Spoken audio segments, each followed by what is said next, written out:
Yes, everybody, big up. How are you all doing? Hope everybody's good. Hope everybody's had a good day. Talk about Arteta. Can he win Arsenal the Premier League? I want to see what people think. I want to hopefully see new people who are Arteta now in. I want to know why. Still Arteta don't like him, like me. I never use the word out. I just want to hear from a lot of people. Can Mikel Arteta win the Premier League for Arsenal? And there's some interesting facts. His win rate is up there, man. It's up there. But then there's also bad stats with Arteta, where I think something to do with 1912 or 1913, the worst position or the worst. I think it's something like that. There's a lot. So Man United Sunday, we'll talk about that as well. And Kai Havertz, fuck off. Basically, can't be bothered with it. Can't even be doing. We're waiting to maybe see Kai Havertz pick another injury up. Next minute, we pay. Well, if you count Kai Havertz's contract, the fee, etc., the length of the contract, it's going to cost Arsenal around about 137 to 138 million. Just, just sell him. Just sell him. Um, because again, this is probably what's going to happen in summer. You're going to see Kai Havertz. He'll might get another injury. He might not do anything now to end the season, and then I know what Arteta will do. Oh, we'll keep him. We've got a fresh Kai Havertz for the next season. It probably don't work out. Then maybe in January next year, Arsenal will probably decide to sell him, and we will get probably 30 million for Kai Havertz. So, in a way, I'm hoping he chips in with maybe, let's say, 5 goals. If he can get 5 Premier League goals from now till summer and get him gone. Sell him, sell him. Sell Kai Havertz. Maybe we might be able to get 60 million for him from a Saudi club. A European team will probably pay about 40 million and just get him gone. I can't be doing with having another player on massive wages, £280,000 a week. But yet, there's talk about we're willing to give him a new contract. If we give him a new contract, that reminds me of the old Arsenal. And I didn't think I'd be seeing things like this with Andre Berta, and now obviously Maurizio Micheli is involved with it, the ex-Napoli man, who Berta will know. So if we give Kai Havertz a new contract, it will remind me of the old Arsenal. Here we go again. Back round. Here we go. It's like we're just going back in time, giving players a new contract who don't deserve it. How does Kai Havertz deserve a new contract? Like I said, his contracts and the length of his contract, the fee, etc., all his wages, everything is going to cost Arsenal around about 137 to 138 million. Do not give Kai Havertz contract. Let's hope he scores maybe 4 or 5 Premier League goals to end the season, and then just say right, get him gone. Otherwise, it's going to be an embarrassment. We'll end up getting about 30 million for him. So there's talk about this that they're worried about his knee. Well, if they've got any worries, just sell him. Just look, you play for Arsenal. Sorry, it's not worked out. You're not a 9, you're not a 10, you're not a left wing, you're not a right winger. You can't play midfield. What I say about Kai Havertz, he's got a decent finish, maybe every 7 games. See ya. Fuck off. Go. See you back. Au revoir. Au revoir. Gone. Please do smash up the likes and subscribe, people, if you can. Abd, big up to you, my guy. Abdul, big up to you. Hope you're well, brother. Good to see you in the chat, man. So yeah, I mean, we're going to obviously talk about Mikel Arteta. I honestly think I want to know, like, what people think. Do you believe in Mikel Arteta that he can win this Premier League for Arsenal? I don't think it's Mikel Arteta. I think it's the defence what wins Arsenal this league. And I have said this a lot. I think it's Arsenal's defence what will win the league, not Arteta. Now I know people will say, "Well, he's built the defence. He's built the defence." Yeah, of course he has. And as I always do, put my hands up. He has built a great defence at Arsenal. But I think when we're evidently seeing the games what we're playing sometimes where we are diabolical, it's the games where we just wrap up and our defense is brilliant and we end up winning it just or drawing, and not losing. So I think if Arsenal win the league, like I've said a lot of times, it's going to be because of the defense. It's not going to be because they're scintillating, they're free flowing, attacking, destroying teams nearly every 3 games, because it don't happen. What Arsenal are doing at the moment, we're taking, teams to the sword and destroying them. Maybe every 8 games, let's say. Like the last one before Inter Milan game was Aston Villa in second half. So if we were seeing like a performance like we did against Inter Milan, Aston Villa, second half, Tottenham, Atletico Madrid, Bayern Munich, if we seen that every 3 games, I personally think Arsenal would be well clear now and be looking to say, look, you ain't going to catch this team because we're just going to keep keeping clean sheets and no one's going to stop us.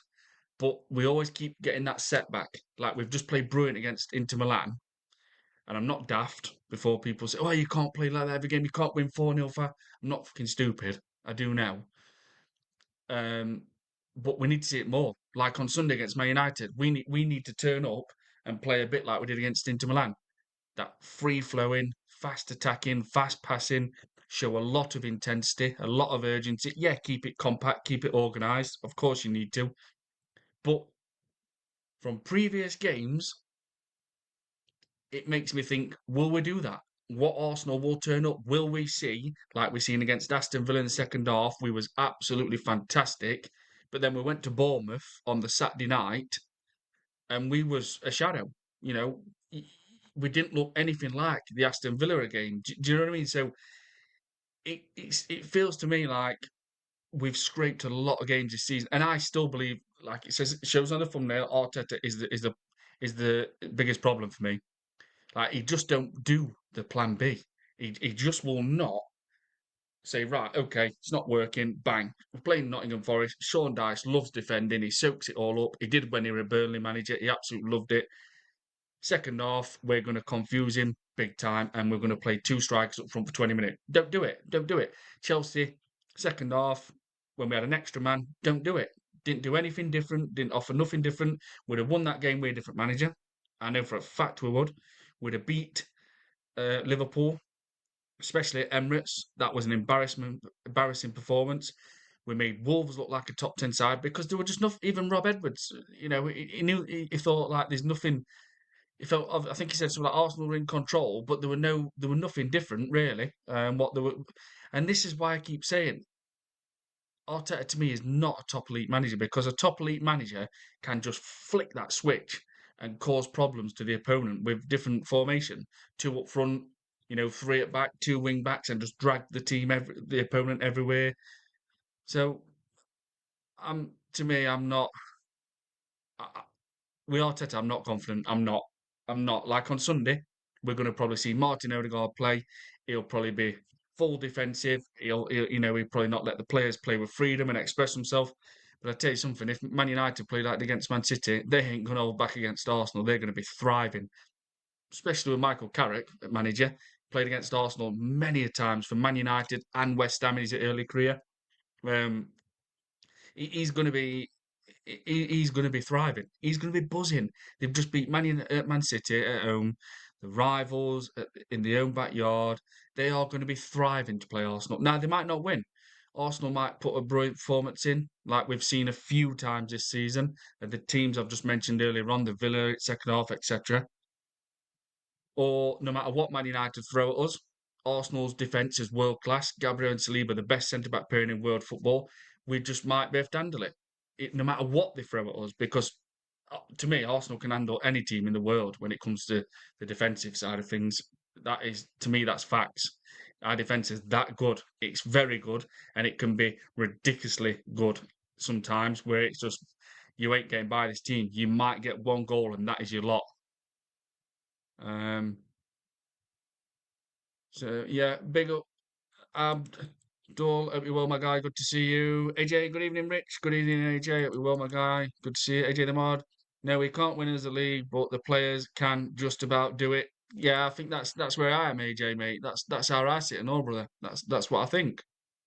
AJ Rich, if you ask me, if we win the League Cup, we win the Prem as well. Otherwise, we don't win anything this season.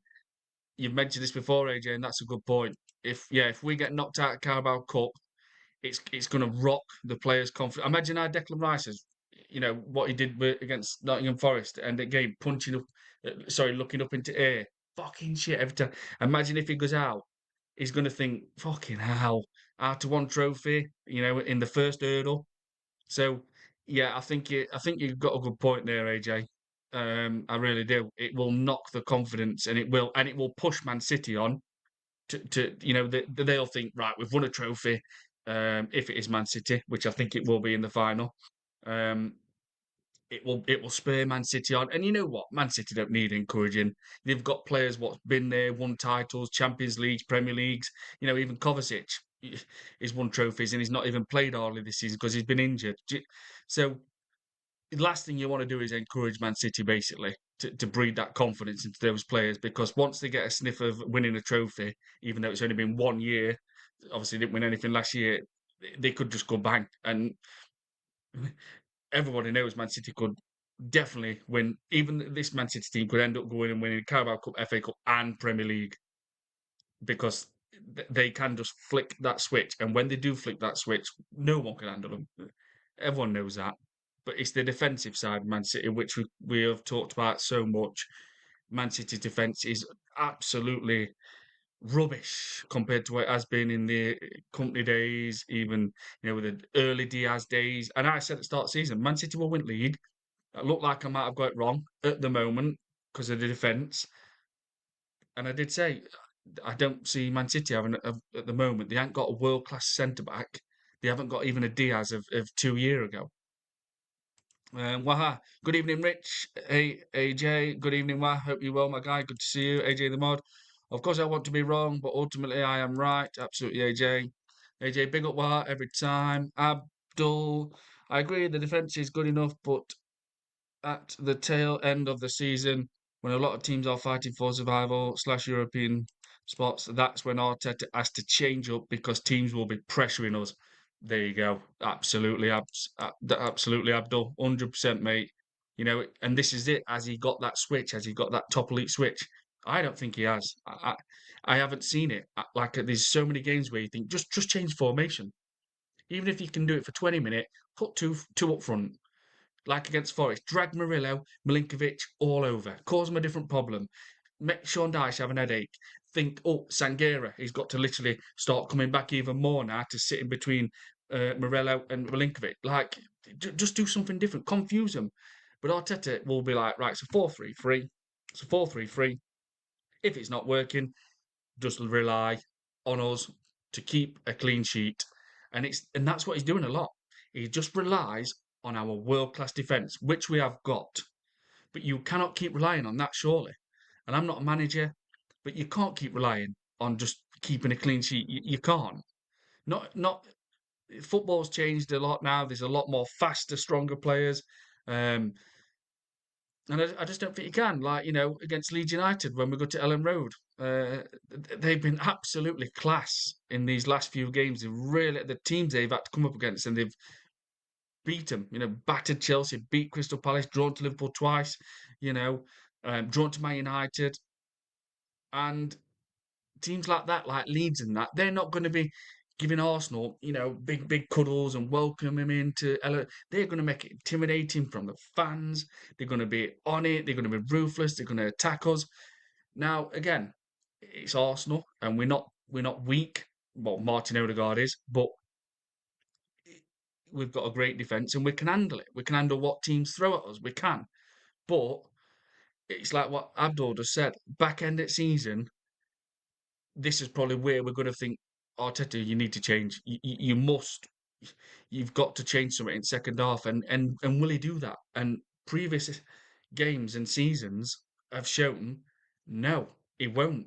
Against a 10-man Chelsea, it's literally a 10-man Chelsea. That's one where it really pisses me off. Against a 10-man Chelsea, they was on form at time, and they were there for the taking. We literally was given a golden ticket when Casado got sent off. And you think, you're going to come away now from Stamford Bridge, you are going to take all 3 points. You cannot mess this up. and it wasn't working. So to me, like a top manager would have just says, "It's not working, is it? Do you know what? It's not. This is not working. No matter what, we've got an extra man. Chelsea are looking better than us at times, and they did. Let's just change formation. Let's do something different. Let's cause Maresca another problem on top of already Arsenal having an extra man, and then give them another problem by keeping two up front. Imagine keeping two up front with a team what's got 10 men. It's going to cause a massive problem. You know, they're going to think, fucking hell, we're going to even have to keep a midfielder back all the time now because they're going to need extra help. And that's what I just didn't get. Like, and the centre midfielder, when your centre midfielder gets sent off, that's literally one of the worst positions you can think, yeah, if it's a centre back, it's bad. But when it comes to centre midfielder, the engine, you know, it's bad when he gets sent off. And I thought, how can Arsenal even come away from Stamford Bridge without 3 points here? That were unacceptable. And I'll tell you why. Because it wasn't like we were hitting post. We had one cleared off at line. They were still having chances. Raya made some great saves. We weren't even peppering the goal. Do you know what I mean? And again, I blame Arteta for that. I blame Arteta. I blame Arteta for the Wolves game when we played Zubamendi and Declan Rice against a Wolverhampton Wanderers team, bottom at league all season, not won a game at the time. Obviously, they have now. They've picked up under Rob Edwards a bit, and we made them look like a top 10 side. We made Wolves look like a top 10 side. Why play Zubamendi and Declan Rice? That day it should have been Norgard. Keep getting told we've got the best squad in the Premier League, so Norgard should have played on that day, and he should have said, I'm going to go full attack. I want this game done maybe in 20, 20, 25, 30 minutes. Then we bring substitutes on, move on to the next game. He should have gone with Norgard and Eze and Ethan Wanyeri in front of him. Norgard just sit there and let Ethan Wanyeri and Eze purr. Just go, go, go. Fast passing into the attackers, show that creativity spark, bring so much intensity, urgency, and Norgard just sits there. Instead, he plays Declan Rice and Zubamendi. So, as is the biggest problem to me. Arteta is the biggest problem. He will be the problem if we don't win the Premier League, or it will be the players' mentality. But more to me, I'm more in percentage wise, that it's Arteta who will be the problem. If we don't win the league, it will be down to Arteta.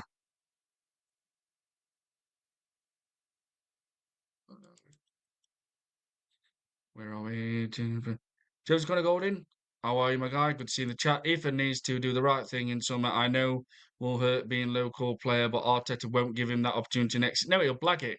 Oh yeah, yeah, we want him to come back, want him to come back. He's just going to use him. He's just going to make sure he's there. He's signed a long deal to protect his value. That's all it is. And if he has a good season with Marseille, you know for a fact other teams are going to be watching him. The Barca's, the Real Madrid, the Bayerns, Dortmunds. They're going to be watching him. Or, he might even love it at Marseille. Opportunities. AJ Rich, I am glad Ethan got his loan. However, I am not happy it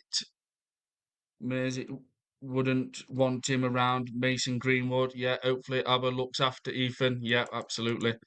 AJ the also, what do we do if Odegaard and Eze both get injured? Ethan, there you go.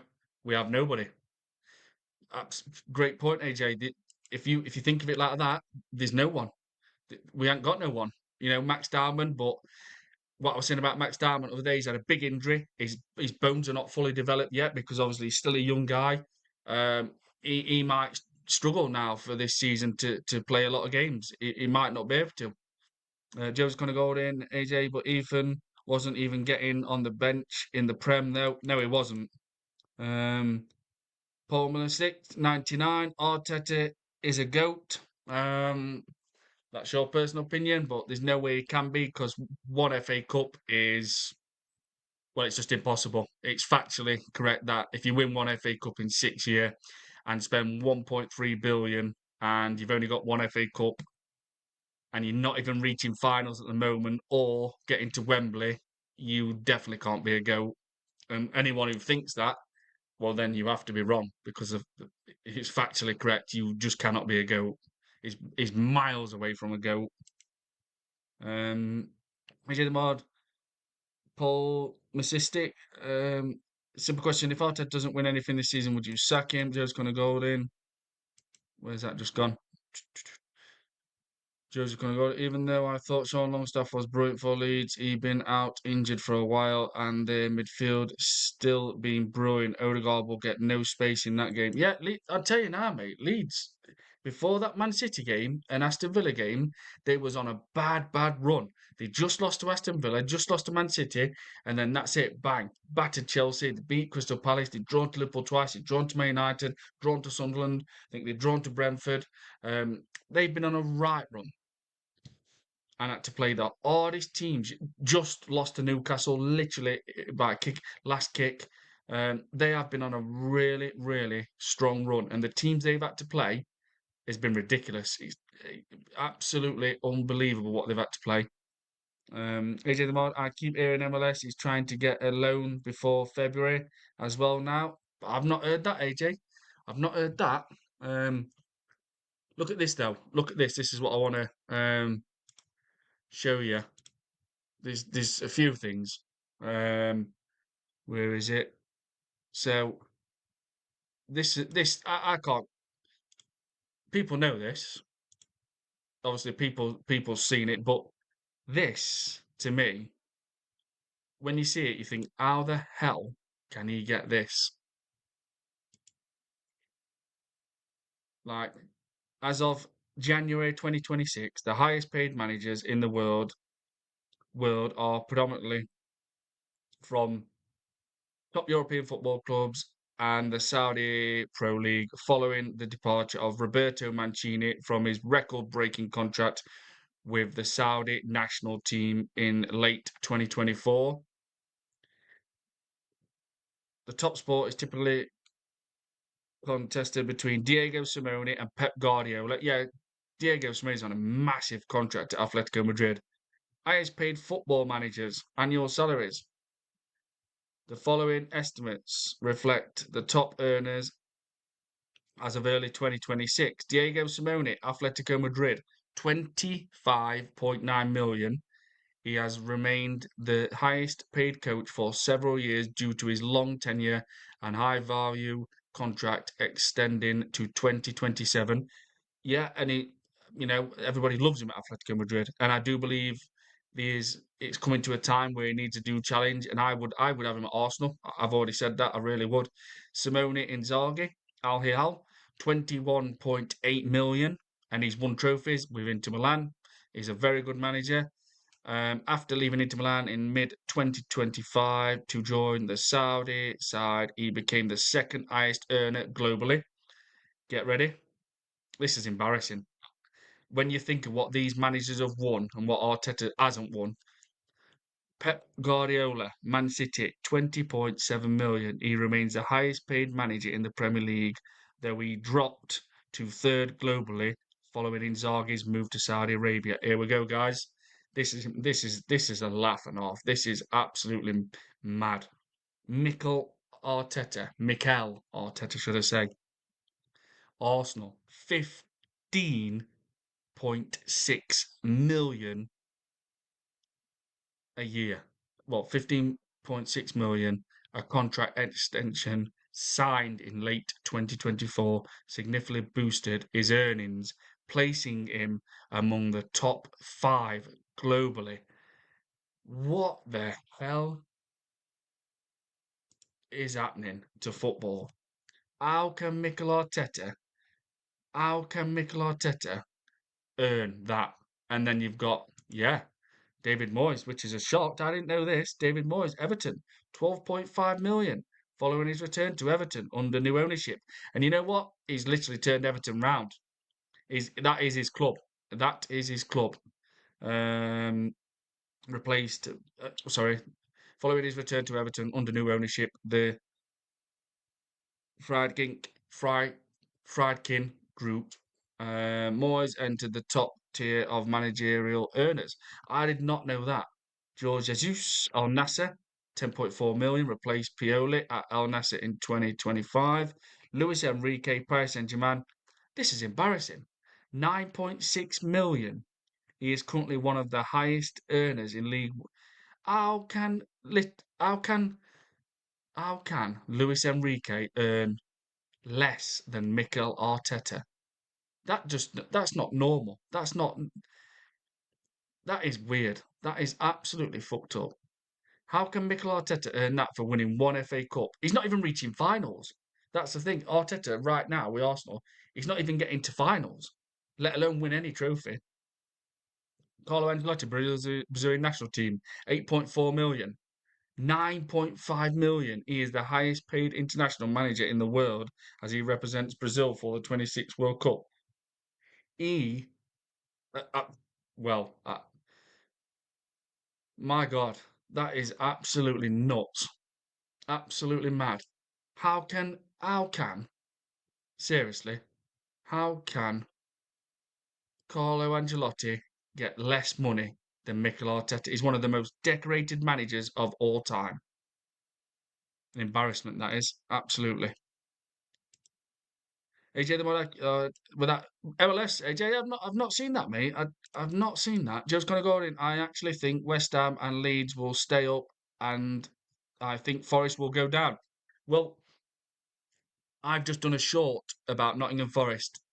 I think a lot of fans, and I do know a lot of Nottingham Forest fans personally, I think they're absolutely hating Nuno not being their manager. I think Nuno found his club. He did well at Wolves. It didn't work at Tottenham. He goes to Saudi League. It didn't work. He came back to the Premier League. He's been at Forest. He got him to the first semi-final of in the FA Cup for first time in 34 years. He kept him in around top six nearly all season. Even reached like I think third at one point. They were there for they were third for a bit.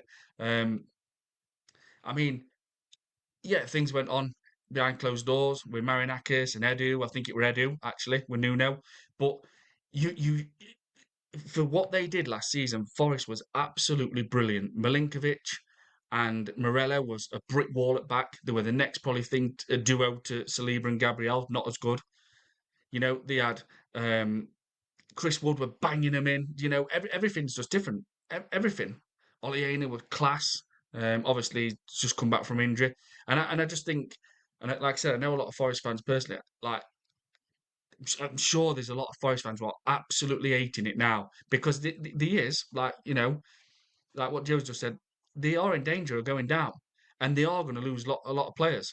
You know, they will lose Elliot Anderson. He will be gone. Morgan Gibbs White will go in the summer. You know, Milinkovic, Morello, they might go. I like Matt Sells as well, goalkeeper. I think he's brilliant. Sangara, I've always been a fan of him in centre midfield, I mean, he's not had the best time at Forest, but under Sean Dyche, he's playing well. I don't want Forest to go down. I really don't. I like Forest. I know a lot of Forest fans, but I think sometimes one manager comes along and it works. And Nuno, to me, was the perfect outfit for it. He was a perfect fit. He was the manager for Forest, and obviously now it's gone. You know, they tried and it didn't work. They got Sean Dyche. And I think now a lot of Forest fans are going to be starting to think if we don't start winning matches in Premier League, we are going to be fighting a relegation battle. And like Chris Woods, everyone knows obviously he's been injured all season, so they've lost like 18 goals from him. I think he scored 18 or 22 last season, I think it was. So they could be in trouble. They could be in trouble. But I think Nuno were their manager. I really do. And now, they might have to if it don't work with Sean Dyche, might have to go through another one, and might have to take another 5 managers before they find another Nuno who he just fit perfect. Why would if something happened behind closed doors or whatever it was for the season they had, like I say, semi-final FA Cup, first time in 34 years, just work it, like sort it out behind closed doors, have a fucking chat, have a drink, whatever, and realise what you actually have achieved this season. Because to what they were doing last season to this season, it's becoming a million. It's starting to become a million miles. And like Joseph just said, there is a chance that they could actually be dragged into this relegation battle because I don't see Leeds going down, and they're showing ambition. They're signing players. So yeah, it could be Forest. It could be, and I still believe West Ham will get out of it as well. I do. They've got too many good players. Callum Wilson, who I thought was literally outdoor, he's decided to stay now. And obviously, funny enough, Nuno is at Forest. Well, hi, David Moyes doing all right? Yeah, mate, absolutely he is. I didn't I didn't realise him on that much. Jack Arsenal, get the likes up, guys. Thank you very much. Jack Arsenal. Hope everybody's good in the chat and hope everybody's doing well. Eros, what's that tell you about the owners, Rich? Yeah, exactly. It's daft. Like, yeah, there you go, Mikel. Boom. There you go. Boom, boom, boom, boom. What? You want another contract? Even though it runs out in 2027, we'll extend it for another 2 year, which I think they're pushing it to maybe take him to 2029. And it probably will happen. Right. 15.6. I'll tell you what, we'll give you 2-0, give you 20 M's. This is where it's gonna go. You're gonna probably see Mikel Arteta in touching distance, because I don't think they'll go that far with Diego Simone, and he'll probably be on 20 million a year. And if he hasn't won anything and they give him a new contract, then where it starts at top, the Cronkies are the massive problem. Then we are fucked. If we don't win a trophy this season, or if we don't win the Premier League or Champions League, and they give him another contract and push it to like 20 million, because they'll give him more money, then you think, well, yeah, Arteta's the biggest problem, but where it starts is going to be at top. If that happens, that's what I'm saying. AJ the Mod, my my back music, big up Eros every time. Joe's gonna go in. Callum Wilson, I think will keep West Ham up. Out scored quite a few this year. Is a problem. But only thing is, Callum Wilson in all his career has always been injured. That's the only thing. Eros, the boss, big up my brother AJ every single time. Rambia, the manual game will be a real test for us. Art says we win 2-1. I've predicted 2-1, Raybrock. But Head says 1-1. Need to beat them. Odegaard must not start as he absolutely kills our chances of playing free flow football. Absolutely. But you know what? I'm 99% confident Martin Odegaard starts on Sunday. Arteta's love child. Waha Eros. Waha JCG. Joe's going to go in. Big up. Waha. AJ the mod, 8 likes. Thank you very much, guys. Yeah, please do smash the like, subscribe. Where are we? Waha bro. Ace7964. Headline must be clickbait. Waha. If Odegaard doesn't start, I riot. Um so basically, Waha, you want Odegaard to play. There you go. You know what I mean? There you go. That's so we've got this. Um Let me just see. Um, that I've already. Let me just see. Right. Let's just see. So this is some like stats with Arteta. Um, let's just find it. Let's just see. So Mikel Arteta's record as Arsenal manager as of October the 5th, 2025, stands 881 wins, 51 draws, 68 losses across 300 games in all competitions, resulting in a win percentage of 58.9%. He has points per game average of 1.98. So this is his, like say, he has got so many wins. I'm not, he's produced a lot of wins, but I still say he will be the problem if we don't win the league because of things he'll do. He'll not just even change formation in a certain game when it's crying out for it, when the players are literally like, can't break a team down. And then that is on your manager. Do something, change, help us, boss. So there you go. Premier League, 270, what? 217, wins 128, draws 42, losses 47. UEFA Champions League, 26. Played 26, 16 wins, 4 draws, 6 losses. UEFA Europa League. We should have won that. played 24, wins 15, draws 5, losses 4. FA Cup, played 13, wins 8, draws 1, losses 4. So there is some interesting stats. AFL 18. Where's that just gone?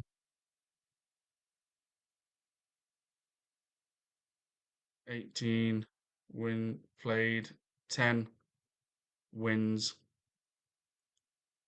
draws 2, losses 6. Community Shield played 2, wins 0. Draw. So this might be,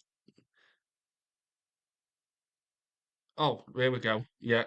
So there is some interesting facts. Club record, Arteta holds the highest win percentage of any permanent Arsenal manager in history. Rapid success. He was the quickest Arsenal manager to reach 100 Premier League wins and had more wins in his first 200 games than any other manager in club's history. Where's that got us?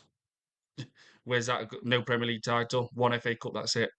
Trophies, he has won the FA Cup 2019-2020 and the Community Shield, because you have to count Community Shield now. If it involves Arteta, you have to count it. FA Cup 2019-2020 and the Community Shield twice, 2020 and 2023. League performance under his management, Arsenal finished as Premier League runners-up 22-23, 23-24 seasons, securing a return to the UEFA Champions League for the first time in 7 years. So there is some like I say, he has won some things, man. He has secured like some decent stats, with a win percentage, etc. But where's that got us? Do you know what I mean? That don't win us a league. That don't get you a league. So to me, it looks all pretty and stuff, and oh yeah, yeah, this is it. He's done this, he's done that.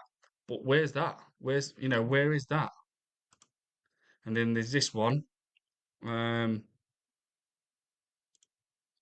so this is where this is what I always bring up on my live. Mikel Arteta's tenure as Arsenal manager has featured several moments and actions that have been described as embarrassing, yep, by critics and the fans. These include public outbursts at officials following the controversial defeat. This is ridiculous. Defeat to Newcastle in November 2023. Arteta branded the VAR decision an absolute disgrace and embarrassing, claiming he felt sick to be part of a league with such officiating. He was charged by the FA for these comments, though later cleared by an independent commission. Post-match, this I always mention this. This is what I keep saying on my channel. This is where I think, wow, how can you want this manager? Post-match comments after UCL exit. After being knocked out the Champions League by PSG in May 2025, Arteta claimed, this is just ridiculous. Why would you do this? Claimed Arsenal were the better side over both legs. A comment branded embarrassing and unclassy absolutely by pundits like Jason Cundy and Jamie O'Hara, who called him a joker. It's pathetic. Like, Enrique never mentioned that. The PSG never mentioned that. Blaming the match ball following a Carabao Cup loss to Newcastle. This was pathetic as well. In January 2025, Arteta partly blamed the defeat on the Puma match ball, suggesting it felt different from the Premier League's night ball. The English Football League, EFL, defended the ball's quality and testing standards in response. It's just pathetic. It's fucking stupid. Uncontroversial motivational tactics, the all or nothing on Amazon. Yeah, we know all that. Dressing room rants. The same documentary captured an X-rated rant after crucial loss to Newcastle May 2022. Yeah, obviously in that light bulb crap. Um, so there's a lot, you know. There's things where you think just stop saying stuff like that, but then he obviously is racked up, obviously the win percentage and all that. But where's that got us? Where has that got? There's no Premier League title come from that. Look, yeah. It's all right. Oh yeah, he's done this, he's done that, but there's no league title from it. We don't even play at Wembley no more. Um, where am I going? Where am I going? Catch up with everyone's comment. Why if Odegaard doesn't? Yeah, Joe's gonna go. Odegaard defo starts as they didn't play any in midweek. Yeah, absolutely. Ram below. Sure, it's Odegaard. Not sure it's Odegaard, not Odegaard, as he plays like a 90-year-old. Yeah, man, absolutely. Eros, he definitely does. Waha, of course, he's the Doombringer for you. What's this one? Shuri Shuriyaz. I can't. Sorry, I do not know how to pronounce that name. So I'm just going to say Shriyaz. Arteta needs to try the Rice, Eze, Odegaard in midfield more often. Great point.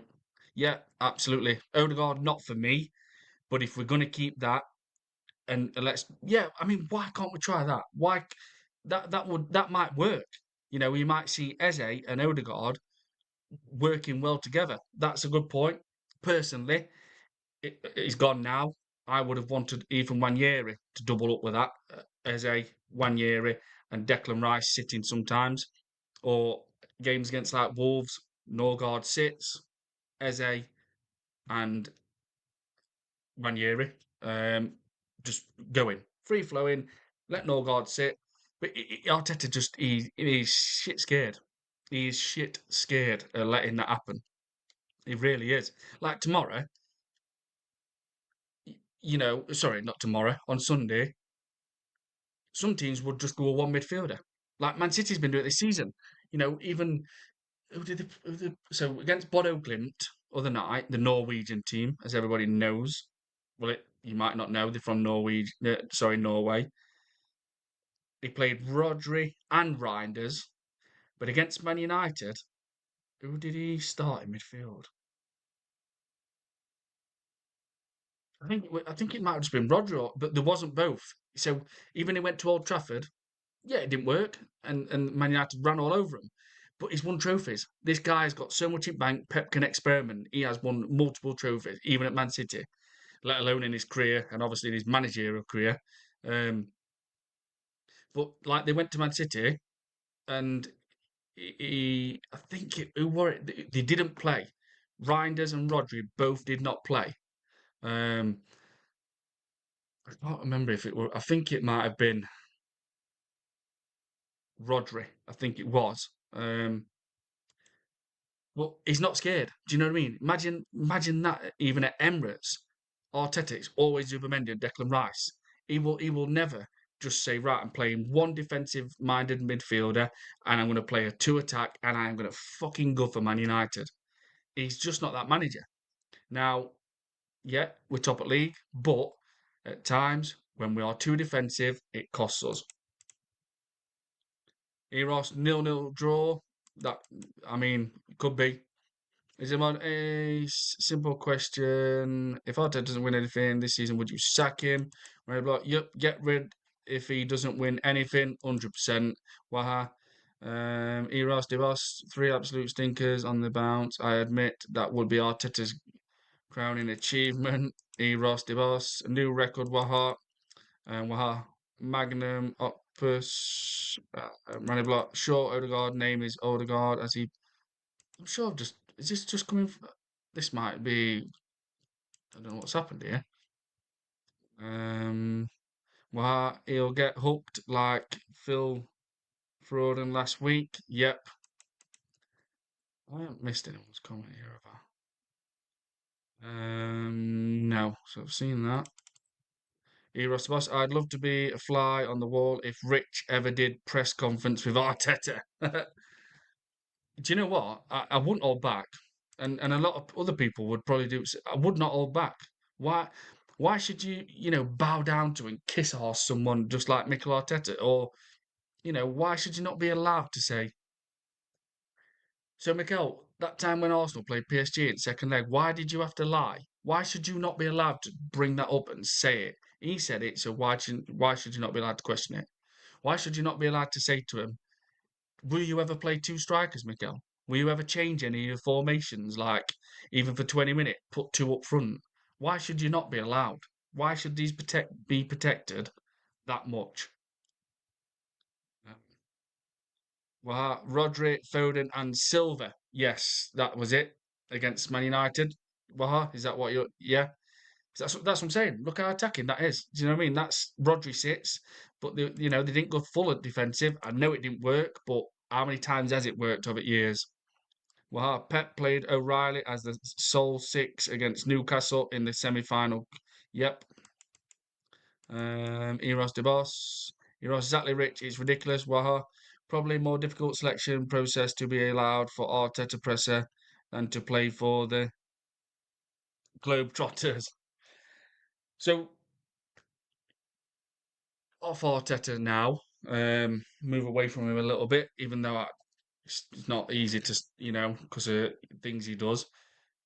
Kai Havertz, do not give this guy a new contract. Do not give him a new contract.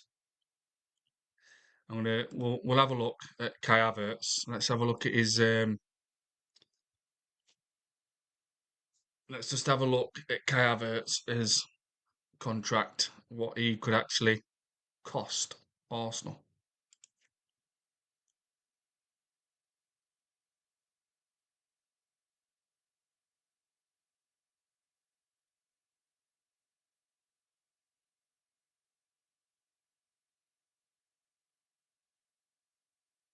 No, it's not wages.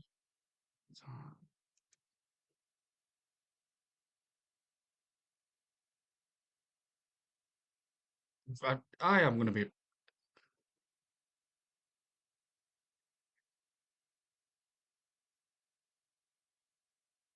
So what would,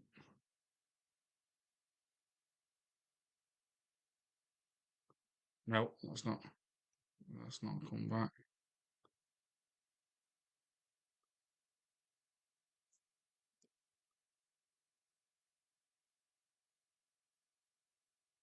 Let's contract wages.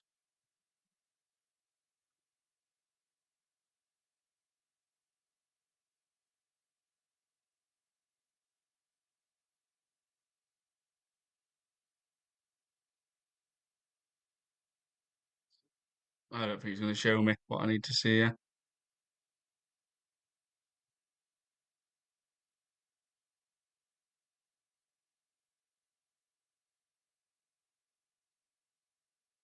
I don't want to fucking know about Chelsea contract.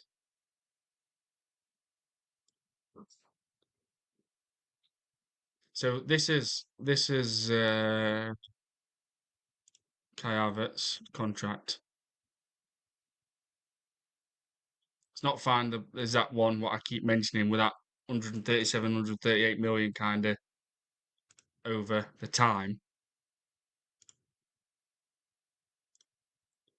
But this just imagine so this is obviously Kai Havertz is currently on £280,000 a week contract with Arsenal FC, which runs until June 2028. So just over 2 year left.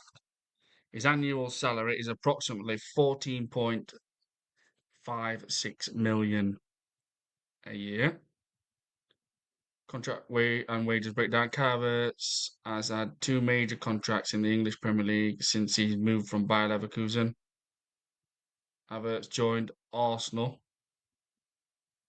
in June 2023 for a fee of around 65 million.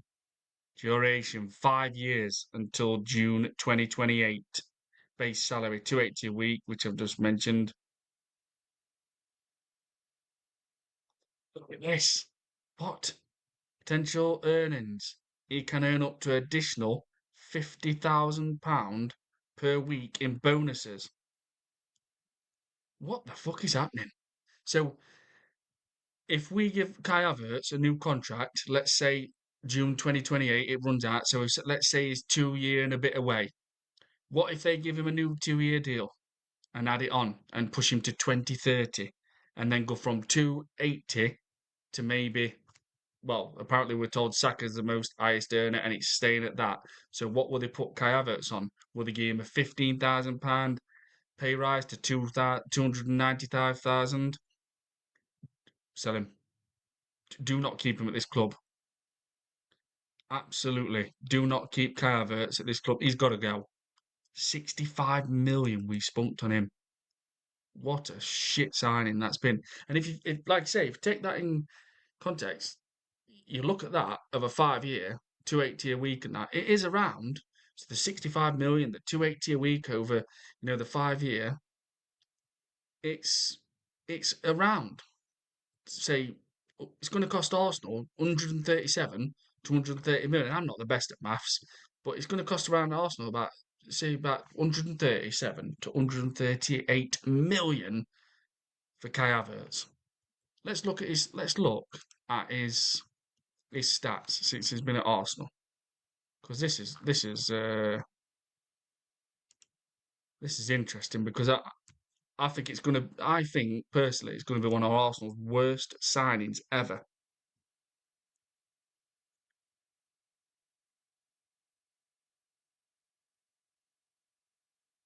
I really do. I think it's gonna be one of Arsenal's worst signings when you take in context of the contract. So Kai Havertz has made 90 appearances for Arsenal, scoring 29 goals and providing 13 assists across all competitions since joining in 2023. He has been an what? He has been an important player, finishing as Arsenal's top scorer in 24-25. No, I don't agree. Not important whatsoever. Like I say, Kai Havertz gives you maybe a decent finish every 6 games. That's it. He's not even that good in air. He's 6'5". Premier League 20, uh, Premier League 23, 24. Games played 37, goals 13, assist 7. 24-25 Premier League, games played 23, goals 9. 25-26, yes, injury obviously. Games played 1, goals. So does anybody think that Kai Havertz is worthy of a new contract? Let me know in chat. Right, where's that gone? Seen that one, seen that one, seen that one. Is that lyrics? It's ridiculous. Well, probably a more difficult selection process to be allowed for Arteta presser than to play for the Glut. Yep, seen that one. Well, hard, just a different set of balls. You have to juggle. Ross, if you hear some of the questions these reporters ask him as well, haha. Wow, sorry, like everything is choreographed. It's some, yeah, Mikel, Sir Mikel, am I okay to ask you this question? Do you think on Sunday you will play your love child? I want to know if you play your love child, Martin Odegaard. Is that okay for me to ask you, Sir Mikel? Do you know what I mean? Like, they literally kiss asses, man. Why should you have to even, oh, sir, will Martin Odegaard play on Sunday? I'm just wondering, will he play? Mikel, we just want to know in the press conference, will he play? Like, just Mikel, will Odegaard play on Sunday, or do you need a proper leader or a winner? What can you do wrong with saying that? Do you know what I mean? Do you want to? Will Odegaard play Mikel on Sunday, or will you go for a more, that natural leader, winner, warrior? And well, I'm not saying Eze's that, so I'm going to change that. I'm going to flip that completely. Mikel, Can you just tell me what makes you want to keep Martin Odegaard as captain when you've got the likes of Declan Rice, Gabriel, who are winners, the warriors, the leaders? And do you know what really pisses me off about Mikel Arteta? Another thing, he gives it to Bukayo Saka after it's not Odegaard, and then after it's not Saka, it's fucking Mikel Moreno. Do you know what I mean? There's so many things, man. A captain needs to set an example, be a leader, a warrior, a winner. We've got that natural grit about him. The Tony Adams, the Patrick Vieira, Thierry Henry, John Terry, Steven Gerrard, Roy Keane, a proper leader, warrior, winner, and someone who is vocally heard. And you get these people say, it's not about screaming and shouting on pitch. Well, I'm telling you now, that helps. That that implements fear into your own teammates, knowing that if you don't start picking your game up, you're going to get a throttling at half time, an absolute fucking battering. Like against, Chelsea the other day. Martin, ball's gone. If that was someone like Patrick Vieira, he would have fucking hunted, and I can't remember it what. Can't remember it what. Can't remember. But he would have hunted that Chelsea player down and literally took it from underneath him. He probably would have fouled him, but he would have made sure he got that last ditch tackling. He would have ran to him, launched him off at ball. Odegaard, the weakest fucking captain in football. Heroes the boss. If you hear some of the questions these were put, yep, seen that one. Wow, yeah, been on Shane's a fair few times when he's going through them ridiculous. Right, Block. Would you agree that Odegaard needs replacing? I really can't see him improving and can't see him creating chances. He should join Fulham. Might get into.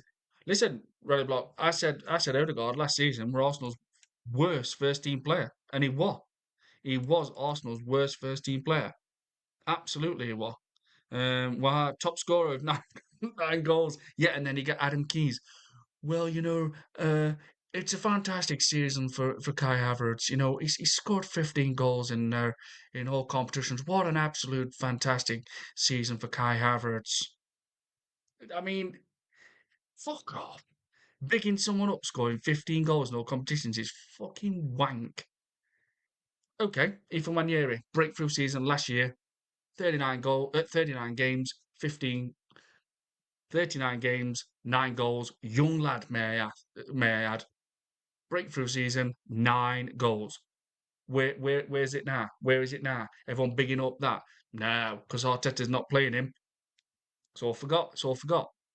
Breakthrough season, young lad, who even 1 year will be 19 on the end of March, towards the end of the March, and scored, by the way, in 3 different competitions. So this is why I'm gonna not have it when people say, well, he's young, he's not playing that good. No, Arteta's smashed his confidence, absolute hammered his confidence. Because if you're a young lad and you have a breakthrough season and score 9 goals, and in 3 different competitions, FA Cup, Carabao Cup, let me get it right.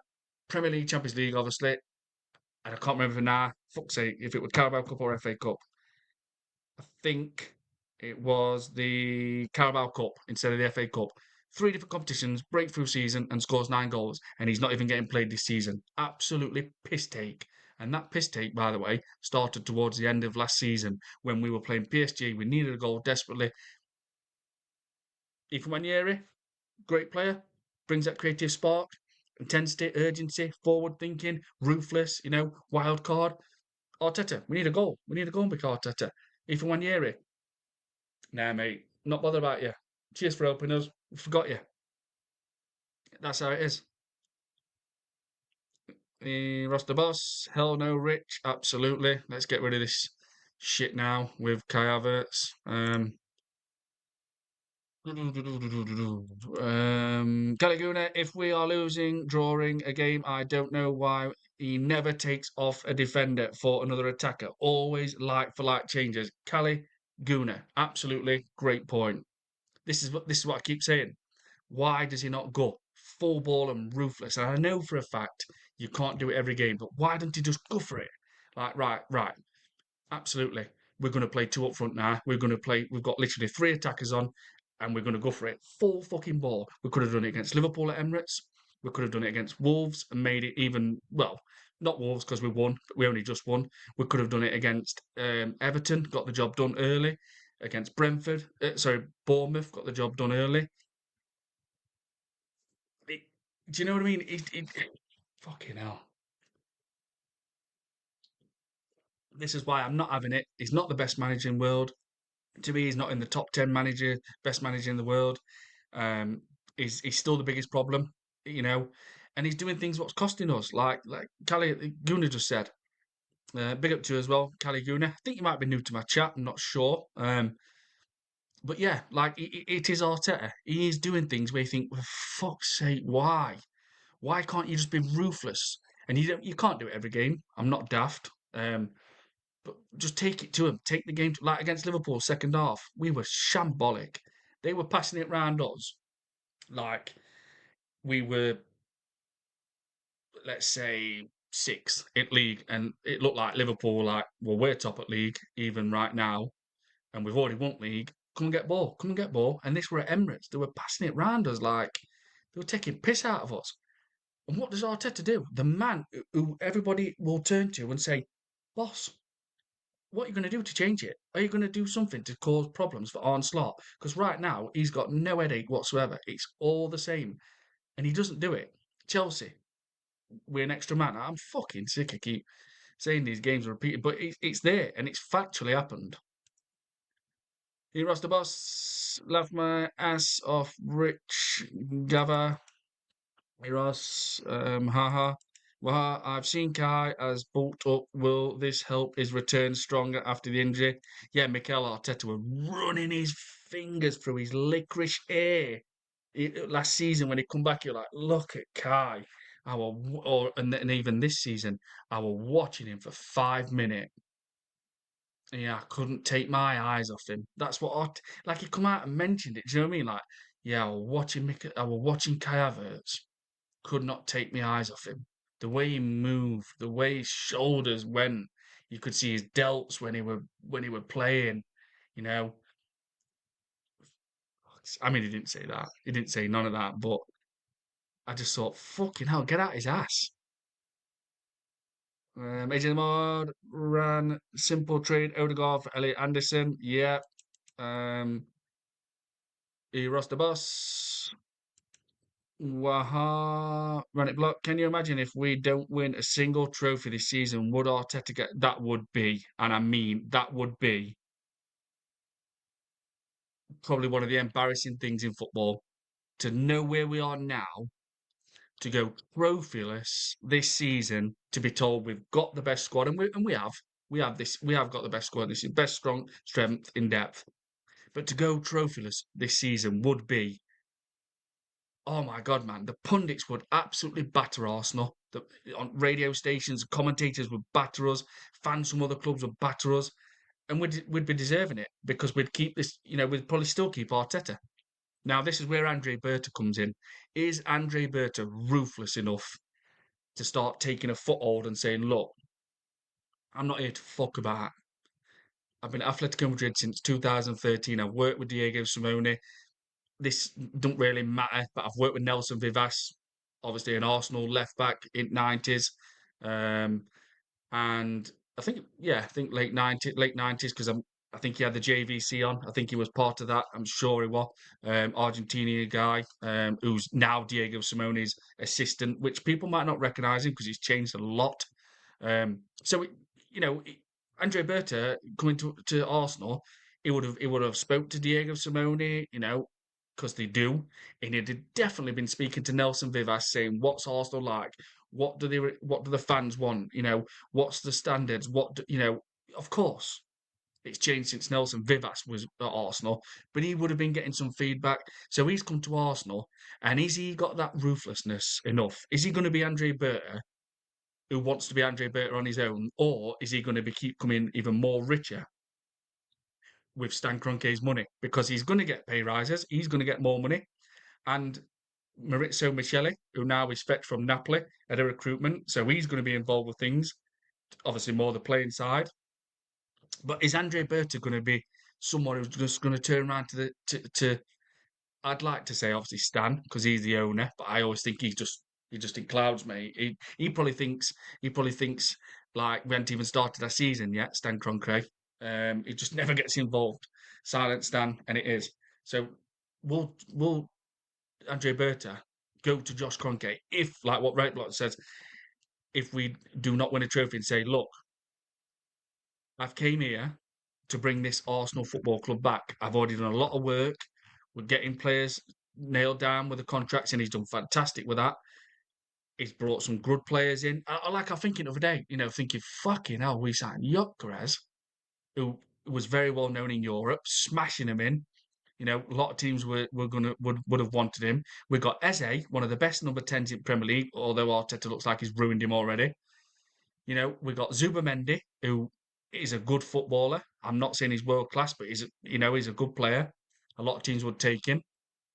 And I was just like Nkapi, Bayer Leverkusen, who, by the way, Andre Berta. But this is another thing and all. These obsessed Arteta, oh, look what Arteta's done. He's got Nkapi in. Do your research, because Andre Berta wanted Nkapi, and they were a fan of him when he was at Bayer Leverkusen. So stop making it all about Mikel Arteta, thinking he is got the best pull. It's all about him. It's all about him. What Mikel Arteta does, says, and wants, he gets. Start looking deeper into things and thinking it was Andre Berta. What was the pull for Nkapi to get him on loan, which probably people sometimes forget he's only on loan. It was Andre Berta what would have watched Mosquera play for Valencia, which I have seen in Mosquera play at Valencia when, as everybody knows, used to watch all football all over the world for 4 years constantly. And I have seen Mosquera play for Valencia maybe 4 times, and I thought he's a beast. He's a bit, he's an handful to get around.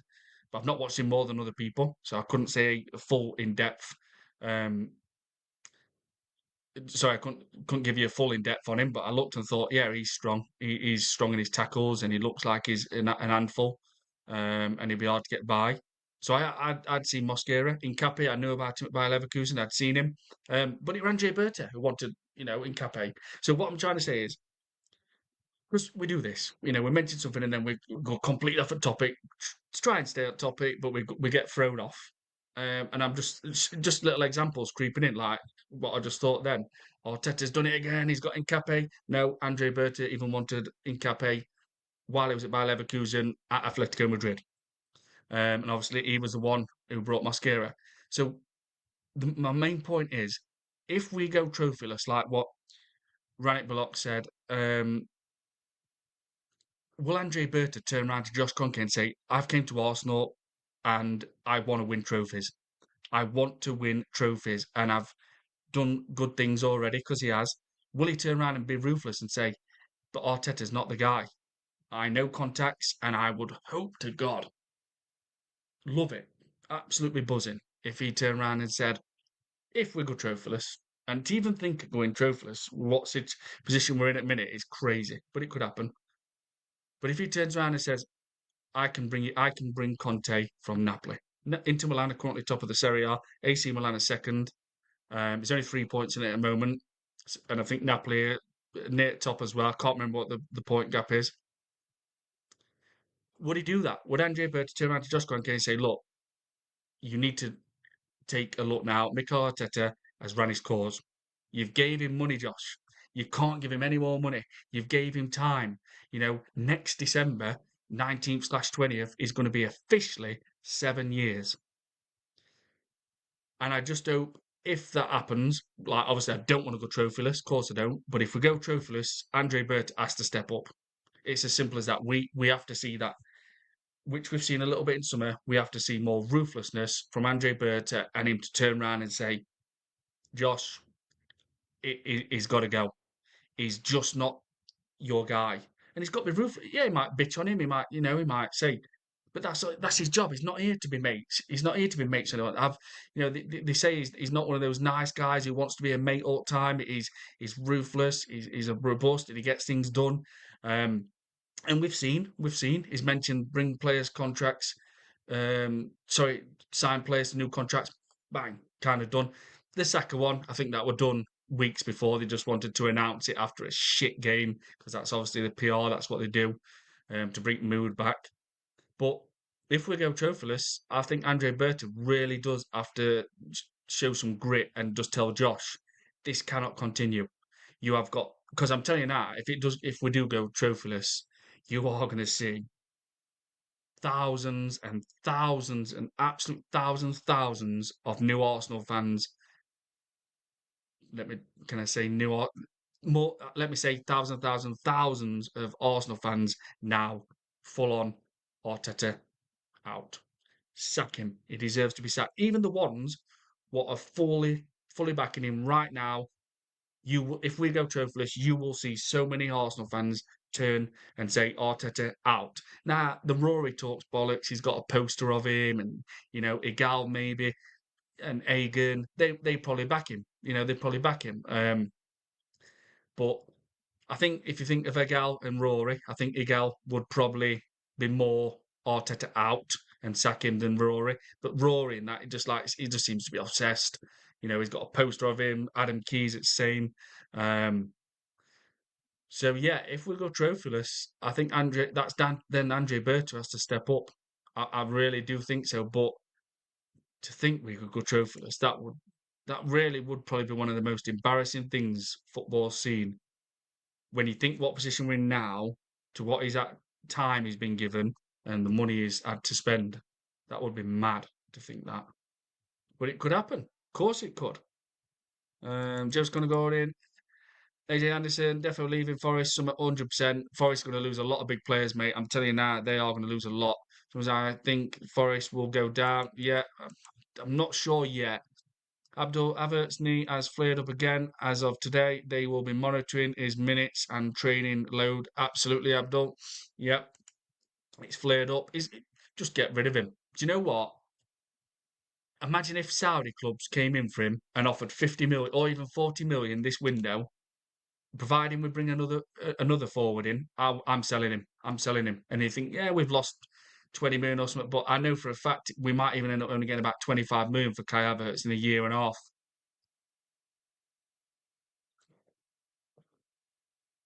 He's he's done. He's probably done at the top. If his knee keeps flaring up, he's probably never going to be the same again. Um, I've had a meniscus tear. I've had an operation on my knee in 2019. Yeah, I think it was 2019. Keyhole surgery. I'm glad I did have it, but I'm not a footballer. I don't put pressure on it every single day like what Kai Havertz does. So it's hard to get back when you're a professional footballer or in sports and your knee flares up and you've had a bad knee, ACL, well, it is hard. No matter what rehab you have, not professional care you get, because obviously they get the best. Um, so yeah, to me, for what he's done at Arsenal, and like I keep saying, with his wages, his contract, the length, etc., it is going to cost Arsenal around 137 to 108 to 137 to 138 million. So if someone comes in for him, and they probably won't now, his valuation, like we paid 65 million, I bet even a Saudi club, I probably would offer 40 million at the very most for Kai Havertz. A European team, you're probably talking 30 million for Kai Havertz. We've lost on him already. As it stands right now, we've lost massively on him. And who the hell is going to pay Kai Havertz £280,000 a week? He would be, if teams want Kai Havertz, let's say in Europe, they're going to want to pay him 150, probably at the most. Saudi clubs, obviously, they would probably pay him 350. They would, but would he go to Saudi League? That's the thing. Um, so it's going to go to. We might as well forget Ethan is an Arsenal player because it will go have a go be Arteta sacked for him to get a chance. I think you're right, Joseph, mate. I think you're right. Ross the boss, 100% rich. You hear Arteta about we need to adapt. Well, he never adapts, changes whatsoever. Practice what you preach. This is it, mate. This is it. Ross, brother. Like he keeps saying, oh, what did he say the other day? We can do things differently. Maybe in attack. I'm thinking, are you fucking having a laugh? We can do things in attack differently. He never changes anything in attack. There's never two up front. Do you know what I mean? There's nothing.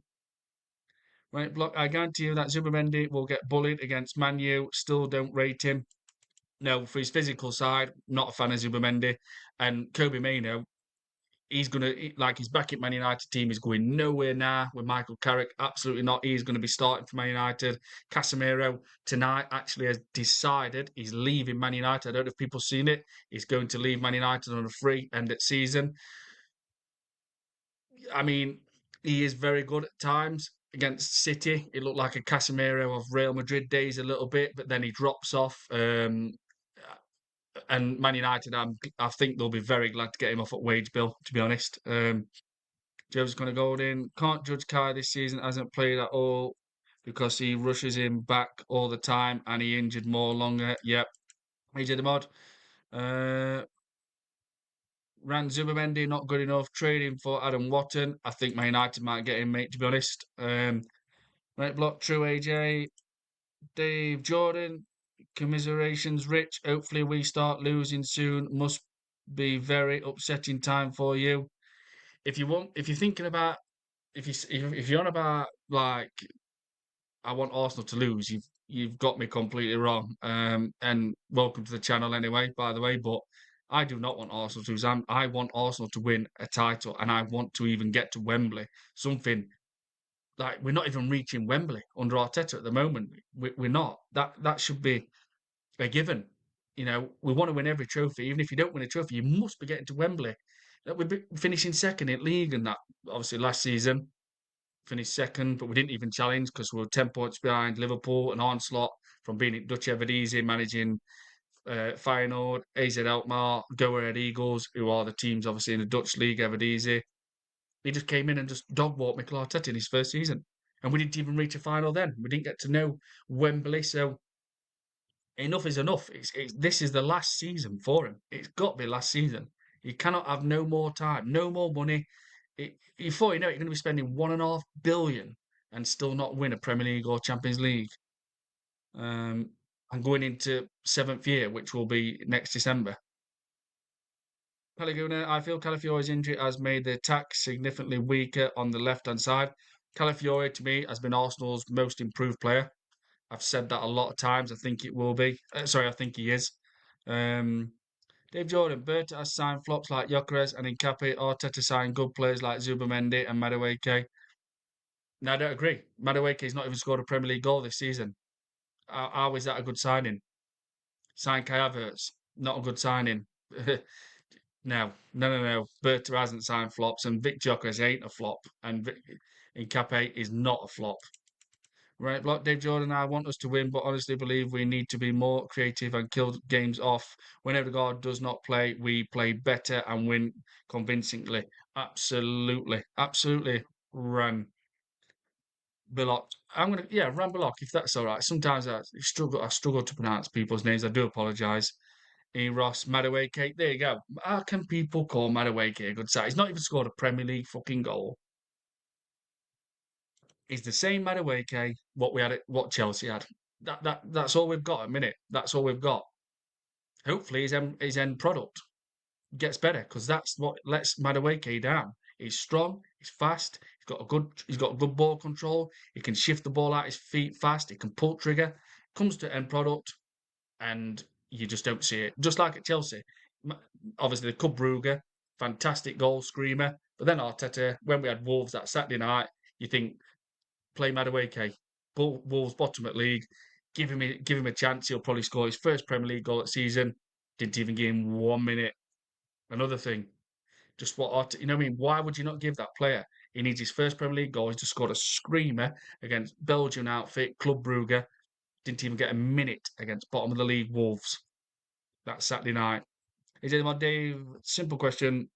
If Arteta doesn't win anything this season, would you sack him? AJ Mod, Dave, Nonny, a Chelsea reject. Get your facts right. Dave Jordan, yeah. Dave Jordan and sack Berta for these flop signings. Spent 600 million on squad players. Embarrassing. Nah, no. Andre Berta has literally came into Arsenal only, just, and already got those players contracts signed up, got players signed. If it want for Bertie, if it want for Berta, we wouldn't have got Eze. AJ Lamar, Dave, Victor Gyokeres, and Eze are good enough. Arteta as his favourite. That's simple. Absolutely, AJ. What? Dave Jordan, sorry. Surely you must be joking. AJ Lamar, what? Not. Ross. I'm at a loss for words at the minute. Well, Arteta signed good players like Zubamendi and Madueke. Well, just another cultist. Dave Jordan. Berta spent 600 million on squad players to sit behind the players that Edu and Arteta bought. The only starter is Zubamendi. Crazy. 600 million. Well, 600 million, AJ the mod Dave Berta has spent anywhere close to. Where's 600 million come from? Well, how can he's only just arrived. Well, you could make up numbers that are a little more believable. How the hell can he have spent 600 million? AJ the mod, well, Zubamendi non VPN as a Victor as they're nowhere near that 600. Nowhere near it. No chance. Absolutely not. Um, no way. So you can just go and say, how much did Arsenal spend in summer transfer window? Let's do it. Let's go.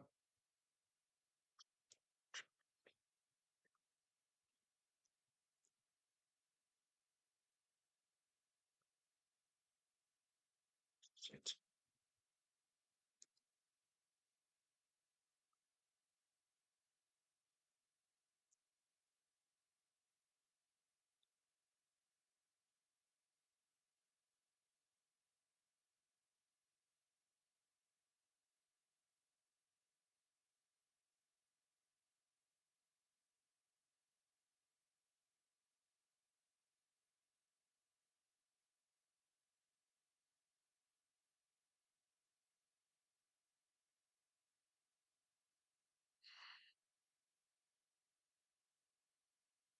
There we go, people.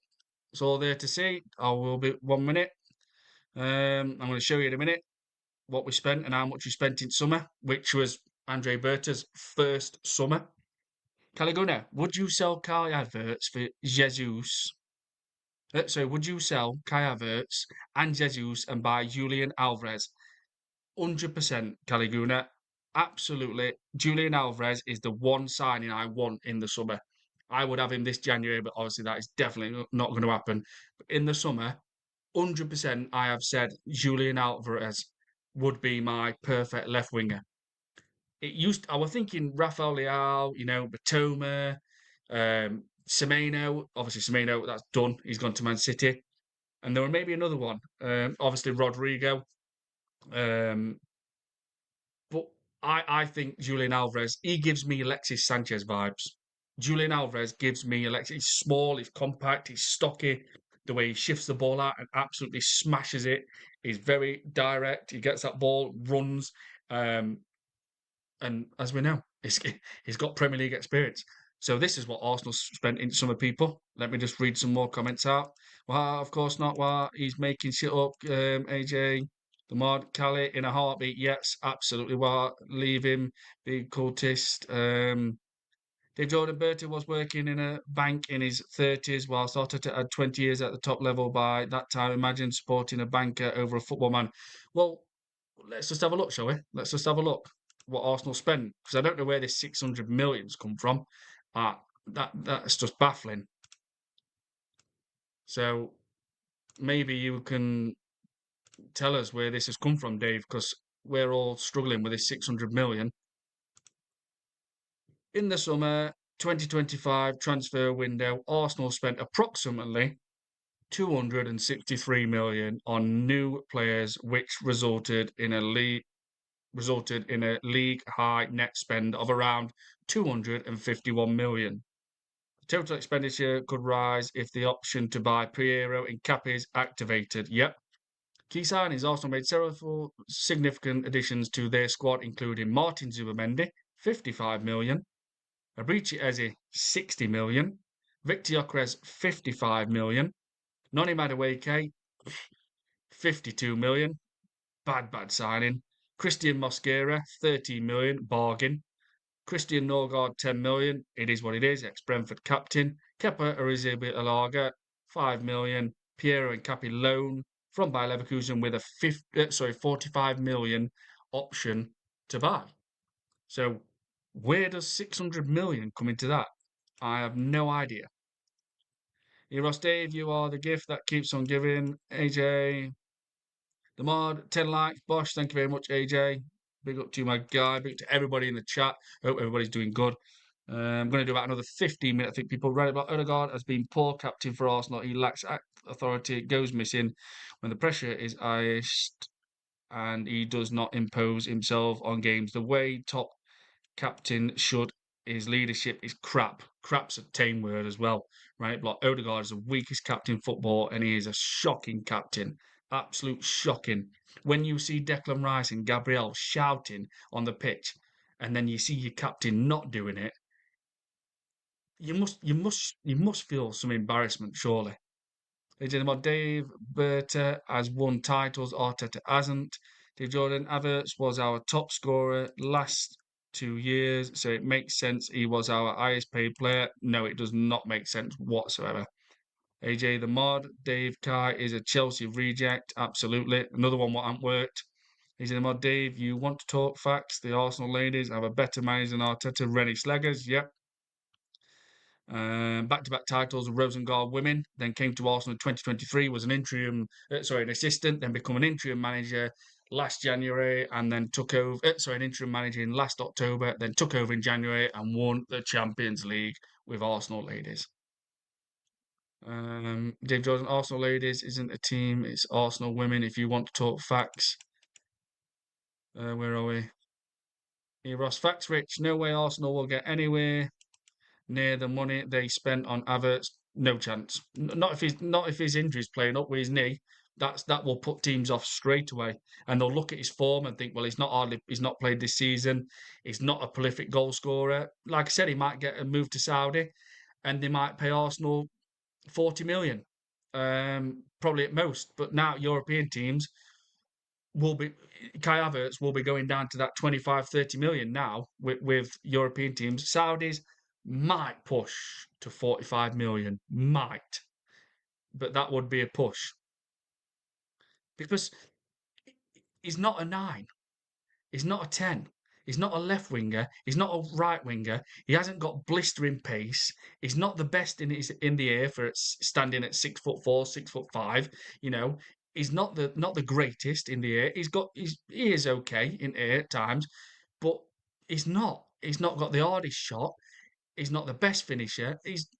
What is he? Do you know what I mean? What is his best attribute? Because he's nothing. And for what he cost and what he's earning, he should have something where it's like, yeah, he's absolutely quality at that. He's a brilliant finish. What I say about Kai Havertz, he brings a decent finish, and I'm saying decent only every every 6 games. Now we haven't seen him this season, but I don't want to keep waiting. I don't want to keep bringing players in like him, and then next minute the down pecking order. Oh, it's time to sell Kai Havertz now because it's not really working. Oh, 20 million for him. Loss. If his knee is giving Arsenal medical team, Arteta, hierarchy, everybody concerns, fuck off. Sell him. Don't be going down this road again and going back round in circles where we keep players holding on to him just to give him a big, nice cuddle. Get rid of him. Get rid of him. Do not keep him. Do not keep him.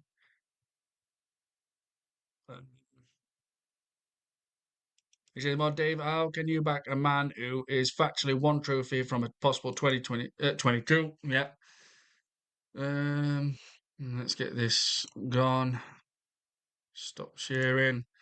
Bring my ugly mug back.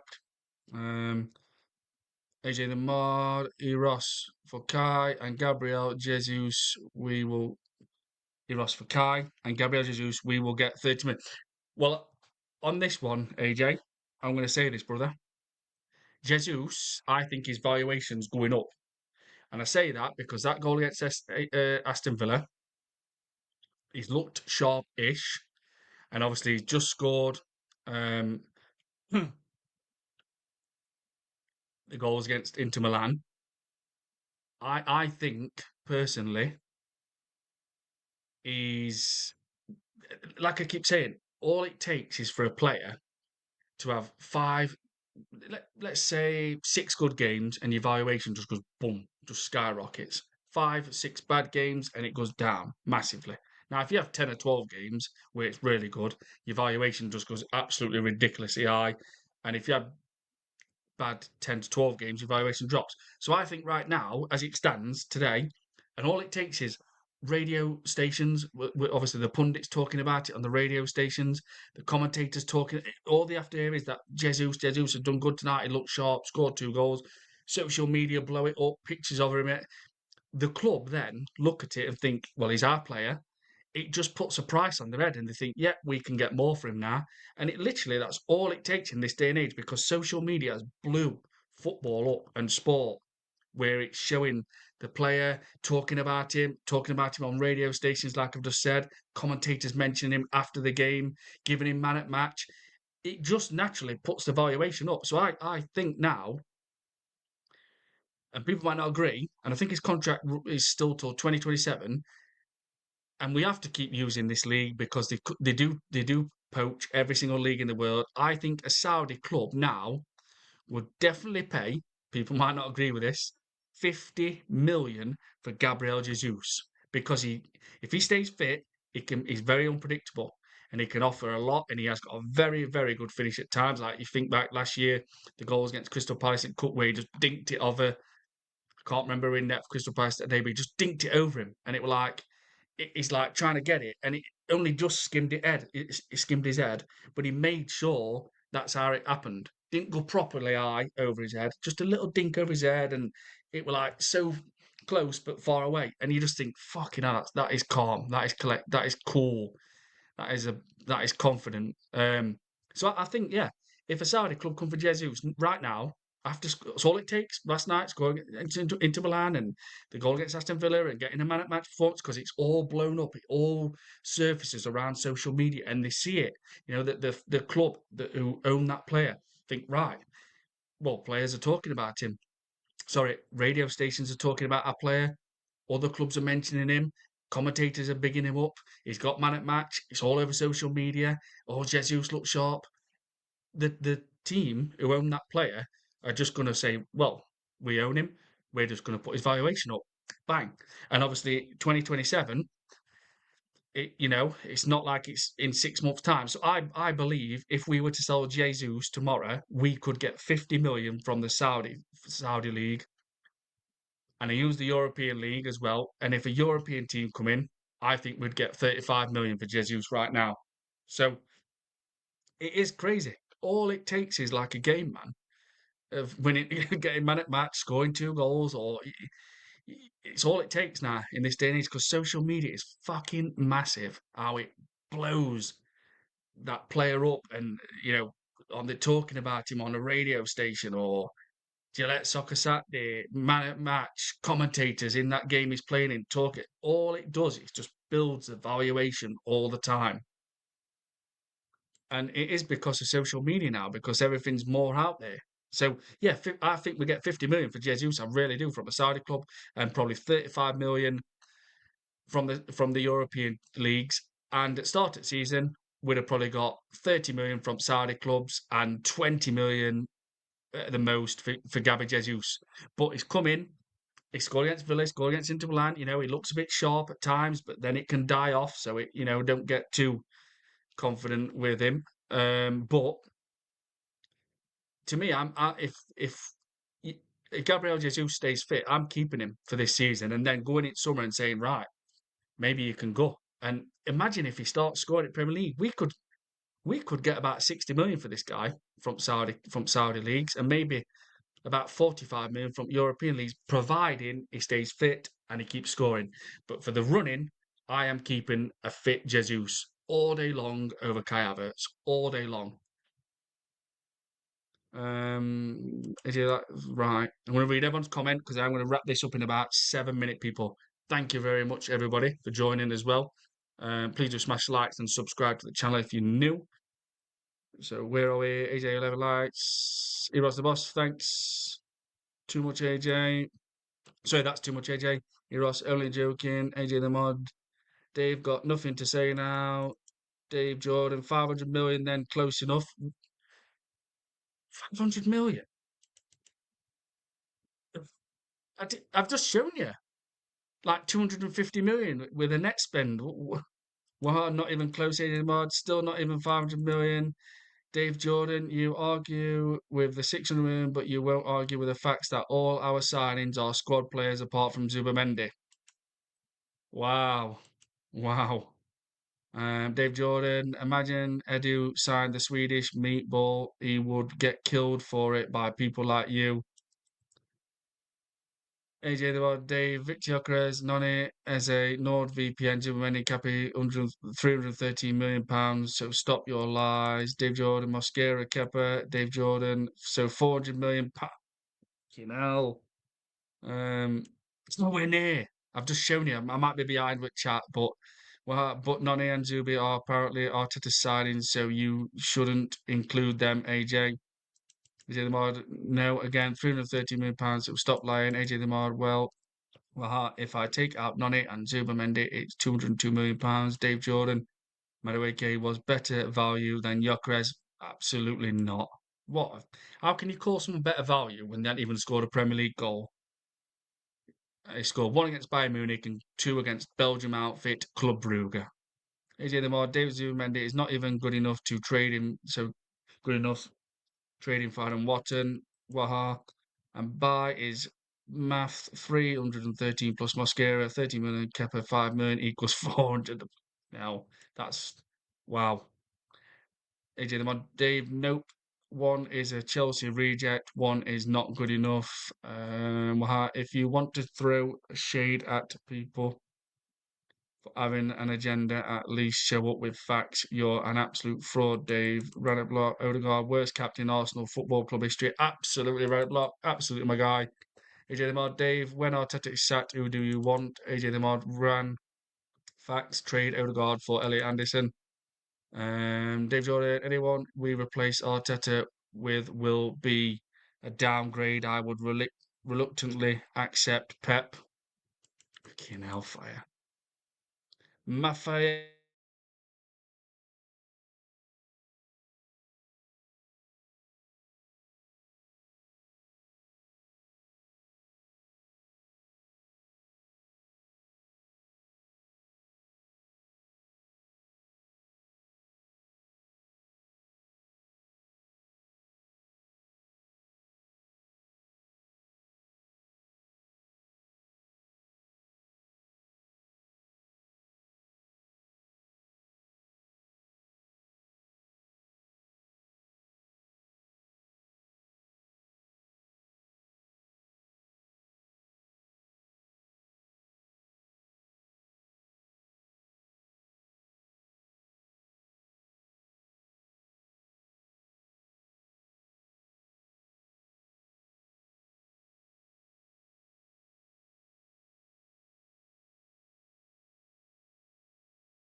Done it again.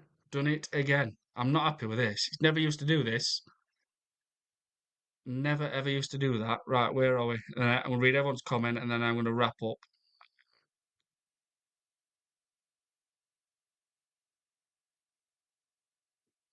Find it.